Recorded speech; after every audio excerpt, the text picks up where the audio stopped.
Bismillahirrahmanirrahim. Assalamu alaikum student. Today I am going to solve exercise 2B question 12 and 13 of Oxford Mathematics T3 8th edition. Before starting the question, I request you please subscribe my channel and press the bell icon button. Let's start. Question number 12. The height y meter of an object is projected directly upward from the ground can be modeled by y equal to 17t minus 5t square, where t is the time in second after it leaves the ground. Find the height of the object 2.5 second after it leaves the ground. इस question में एक object को vertically upward throw किया गया है और vertical direction में जो वो हाइट टी टाइम में कवर कर रही है वो ये इक्वेशन यहाँ पर मेंशन है, ये मैंने यहाँ पर लिख दी है। अब वो कह रहे हैं कि 2.5 सेकंड के बाद उसकी क्या हाइट होगी। तो टी जो है टाइम को यहाँ पर मेंशन कर रहा है और ये टाइम अगर 2.5 सेकंड है तो उसकी हाइट जो रीच होगी ग्राउंड से वो इस इक्वेशन के अकॉर्डिंग आपने कैलकुलेट कर लेनी है।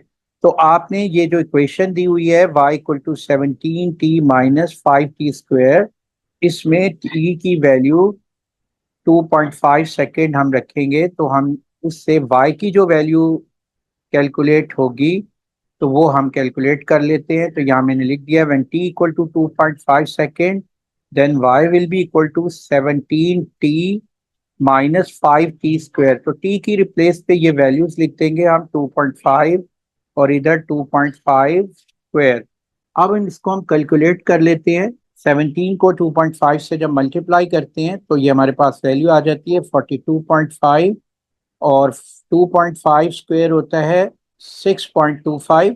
तो 5 मल्टीप्लाई 6.25 और ये वैल्यू बन जाएगी 42.5 माइनस 31.25। वाई की जो हाइट आ जाएगी 42.5 माइनस 31.5, ये वैल्यू बनेगी 11.25 मीटर। तो ये हाइट आ गई है 2.5 सेकंड के बाद जब बॉडी वर्टिकली मूव कर रही है। Next part second, after how many second will the object strike the ground again. देखिए ये ऑब्जेक्ट को हमने वर्टिकली अपवर्ड थ्रो किया है तो ये अपनी मैक्सिमम हाइट पे जाकर स्टॉप होगी और फिर रिटर्न बैक आएगी और रिटर्न बैक होके ये दोबारा इस ग्राउंड के साथ स्ट्राइक करेगी। आपने वो टाइम कैलकुलेट करना है जो इसने मैक्सिमम हाइट पे जाने में और रिटर्न करने में लिया है। तो इस कैलकुलेट को कैलकुलेट करने के लिए आपको मालूम है इसने जो टोटल हाइट बनेगी जब ये दोबारा ग्राउंड पे स्ट्राइक करेगी वो हाइट 0 होगी। तो इस इक्वेशन के अकॉर्डिंग हम h equal to 17t minus 5t square में हाइट को 0 रख लेंगे और हाइट को 0 रख के जो वैल्यू टाइम की बनेगी वो हम कैलकुलेट कर लेंगे। तो ये आ गया है h इक्वल टू 0 और 17t माइनस 5t स्क्वेयर। अब हम इसको फैक्टराइज कर लेते हैं तो यहाँ t कॉमन है तो ये वैल्यू हो गई 17 और ये t एज अ कॉमन आ चुका है minus as it is 5 as it is और t स्क्वायर में से t कॉमन आ गया है तो ये 5t रह जाएगा इक्वल टू 0। तो यहाँ दो वैल्यूज, दो फैक्टर है t और दूसरा फैक्टर है 17 माइनस 5t। अब देखिए यहाँ t और 17 माइनस 5t दो फैक्टर है, अगर इनमें से कोई फैक्टर भी 0 हो जाए तो ये इक्वेशन 0 हो जाएगी। तो इसलिए हमने लिख दिया t 0 और 17 माइनस 5t इक्वल टू 0। तो यहाँ t की एक ये वैल्यू आ गई है 0 और दूसरी वैल्यू आ जाएगी 5t को हम शिफ्ट कर देंगे लेफ्ट से राइट पे, ये प्लस 5t हो जाएगा और ये 17 एज इट इज। तो 5 टी की वैल्यू हो जाएगी 17/5 तो टी हमारे पास आ जाएगा 3.4 सेकेंड। तो 3.4 सेकेंड पे ये दोबारा ग्राउंड के स्ट्राइक करेगी। अब part third, 1.5 second after object has been projected, a second object is also projected vertically upward from the ground. Given the equation of motion of two objects are same, what is the distance between two objects? देखिए first object के 1.5 second के बाद second object को throw किया गया है और वो कह रहा है कि 1 सेकंड के बाद जो टोटल डिस्टेंस दोनों ऑब्जेक्ट कवर करेंगी उनमें जो डिफरेंस आएगा वो आपने कैलकुलेट करना है। तो इक्वेशन ऑफ मोशन दोनों की सेम है। सेकंड ऑब्जेक्ट का जो टाइम बनता है वो 1 सेकेंड बनता है अपवर्ड मोशन का, लेकिन जो फर्स्ट ऑब्जेक्ट है उसकी अपवर्ड मोशन का टाइम कितना बनेगा, वो ये 1 सेकेंड 1.5 सेकेंड प्लस 1 सेकेंड बनता है। उसकी रीज़न ये है कि फर्स्ट ऑब्जेक्ट को इस ऑब्जेक्ट से 1.5 सेकेंड पहले हमने थ्रो कर दिया था, जिसकी वजह से टोटल टाइम कितना हो गया इसका 2.5 सेकेंड।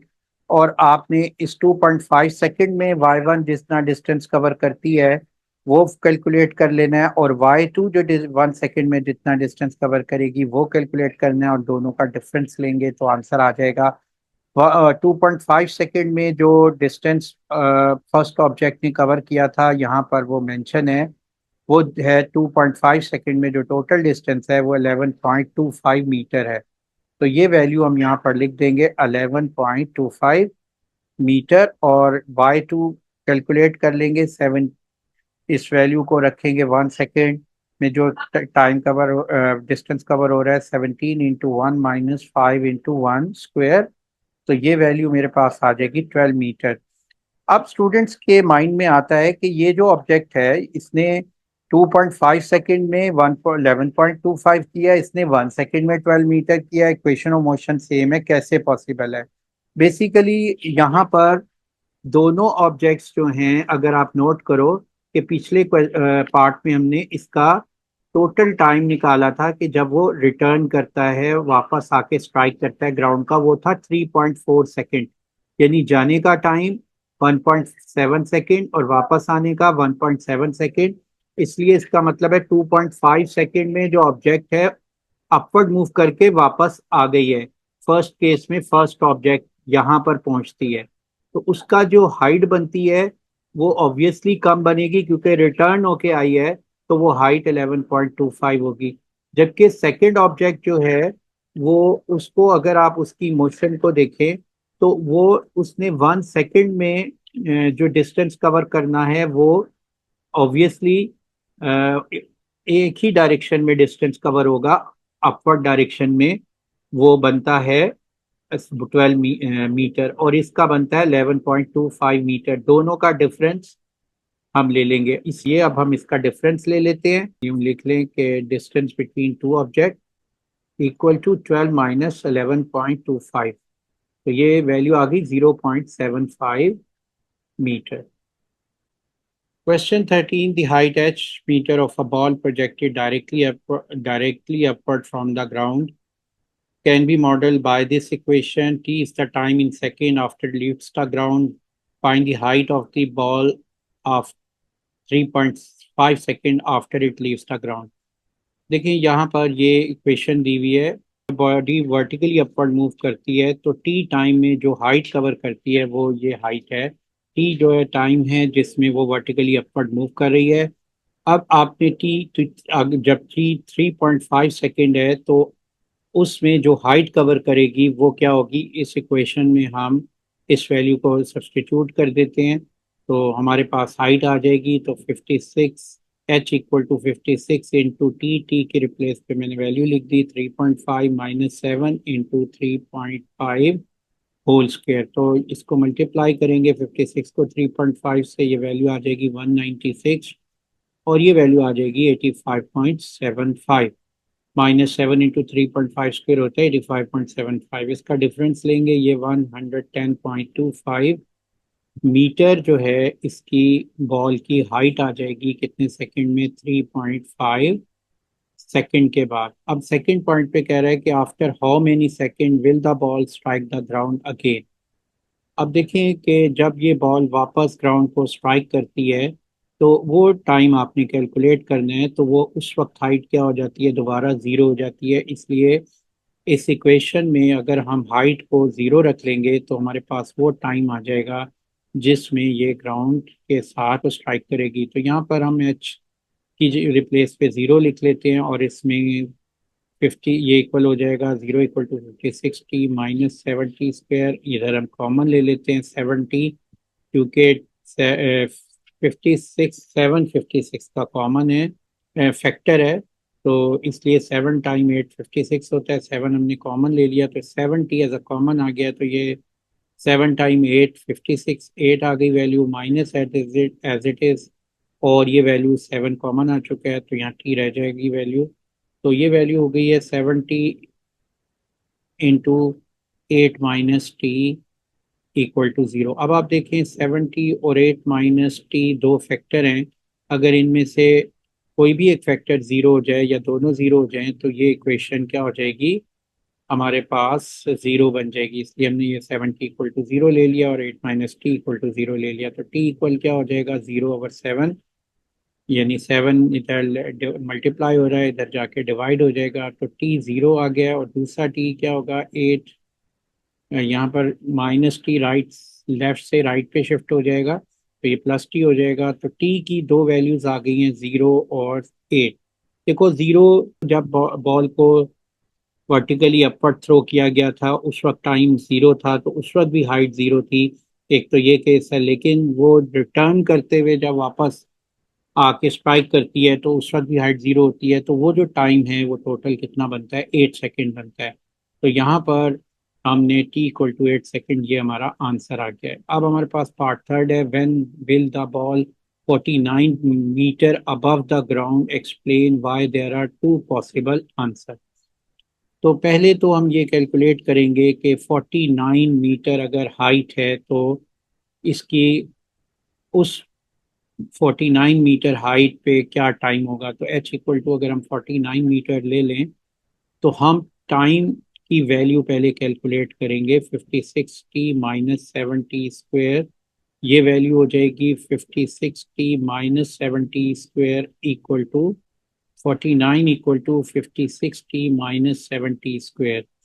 अब देखें इस इक्वेशन को हम सिंप्लीफाई करेंगे तो सॉल्व करेंगे, हमारे पास टी की दो वैल्यूज आ जाएंगी। इस इक्वेशन को सॉल्व करना है तो हम फैक्टराइज करेंगे, पहले तमाम वैल्यूज लेफ्ट राइट साइड से लेफ्ट पे ले जाते हैं। ये 70 स्क्वायर लेफ्ट से राइट से लेफ्ट पे जाएगा, +70 स्क्वायर हो गया है, और ये 56t - 50 हो जाएगा, और +49 एज इट इज लिख लेंगे इक्वल टू 0।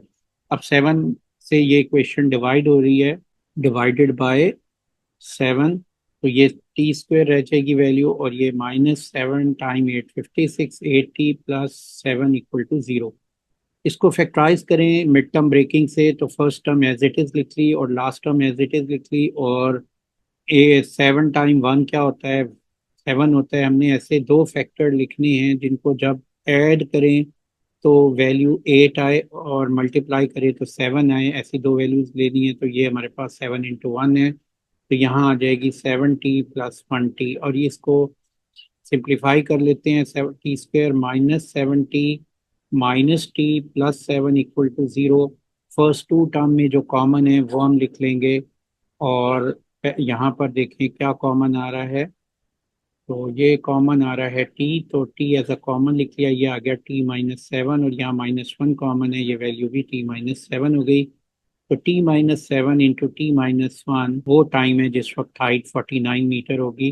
तो t - 7 एज अ फैक्टर 0 रख लेंगे, और t - 1 अगर हमें जो फैक्टर को 0 रखें तो इक्वेशन 0 हो जाती है। तो t = 7 और t = 1 सेकेंड पे जो वैल्यू होगी हमारे पास हाइट 49 होगी। तो वो यहाँ देखें 49 मीटर हाइट पे वो 1 सेकेंड पर और 7 सेकेंड पर लाई करती है। तो उसकी रीज़न क्या है, उसकी रीज़न ये है कि बॉल पहले वर्टिकली अपवर्ड जाती है और फिर वर्टिकली डाउनवर्ड जाती है, और वो इसका मतलब ये है कि वर्टिकली अपवर्ड जाने में 4 सेकेंड, वर्टिकली डाउनवर्ड जाने में भी 4 सेकेंड। तो ये बॉल दो दफ़ा सेम हाइट से पास होगी। तो पहला आंसर है 1 सेकेंड, 1 सेकेंड पे ये 49 मीटर पर मौजूद है।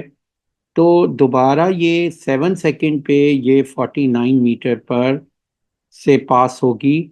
और अगर आप इसको ऑब्जर्व करें तो 4 सेकेंड इसका जाने का टाइम है और वापस आने का भी 4 है, तो ये 4, और यहाँ से वापस आते हुए 1 सेकेंड बिफोर दोबारा अगर स्ट्राइक करे तो ये टाइम, टोटल टाइम था 8, 8 में से 1 माइनस करें तो ऑब्वियसली ये 7 सेकंड पर दोबारा 49 मीटर पर मौजूद है। तो यहाँ हम लिख सकते हैं the time having to values because one is at t equal to 1 second, ball is moving upward, height is 49 meter, and at t equal to 7 second, ball is moving downward, height of the ball will be same 49 meter.